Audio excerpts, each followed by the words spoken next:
What's your name, sister? Sister Adrian is asking the question, what is the difference between a Sunni and a Shia?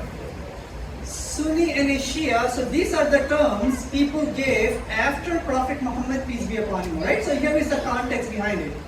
So Muhammad, peace be upon him, he was a prophet, the last prophet, and he was also the leader of the Muslims.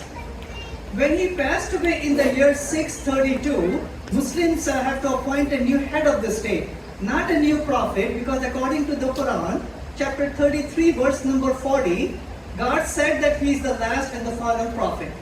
So Muslims have to appoint a new head of the state. So to appoint a new head of the state, there were two groups of Muslims.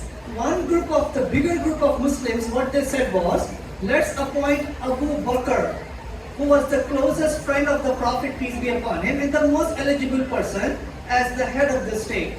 A group of the smaller group, what they said was, let's choose a person from the family of Muhammad, peace be upon him.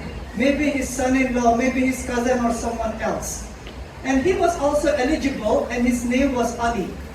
Both were equally eligible. So it so happened that the bigger group, their person, Abu Bakr, he was appointed as the head of the state.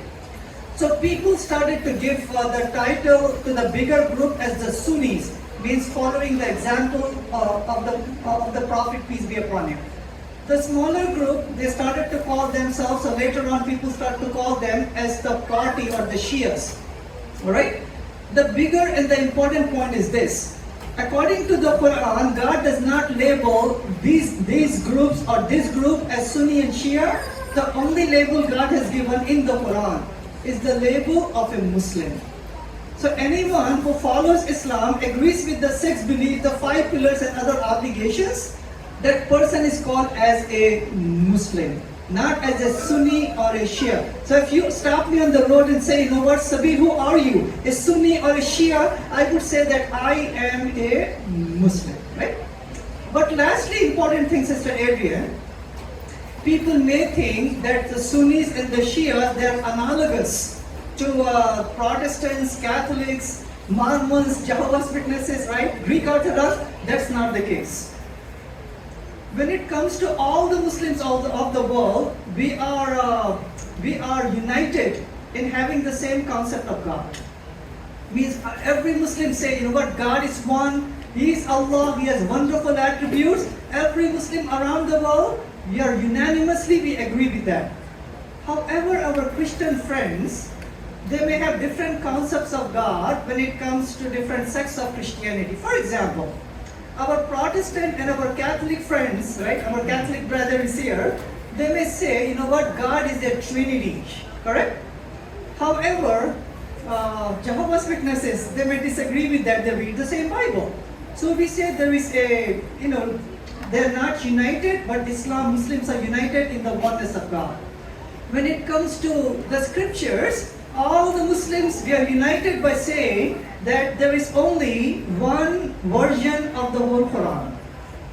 In Arabic language, there is only one version. You may have different translations, English and Spanish and Polish and Russian. Anywhere that you go in the world, you'll have exactly the same copy in Arabic language. However, our Christian friends, they may have different versions of the Bible.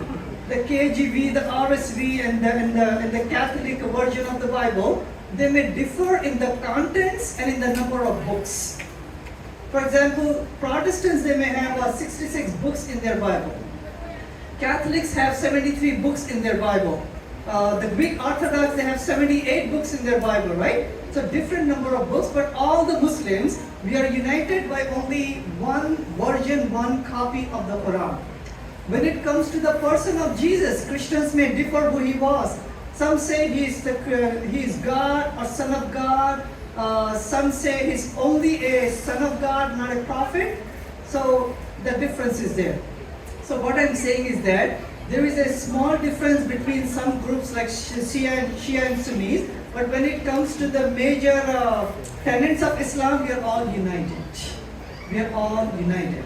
But then your question can be, you know what, how come there is some infighting between them, right? Infighting is a human problem, not an Islamic problem. There is infighting between Catholics and Protestants for centuries. There have been a 100-day war, 1500s in Europe, Ireland, fighting with the UK, bombing and all of that. Serbia and which other country? Croatia. They have been fighting. In South Africa, there was fighting. People fight for power, oil, greed, right? All of the reasons, but according to Islam, these are all human problems. But when it comes to Sunni and Shias, we say we are all united, we are all Muslims, as long as we adhere to the tenets of Islam. Good question.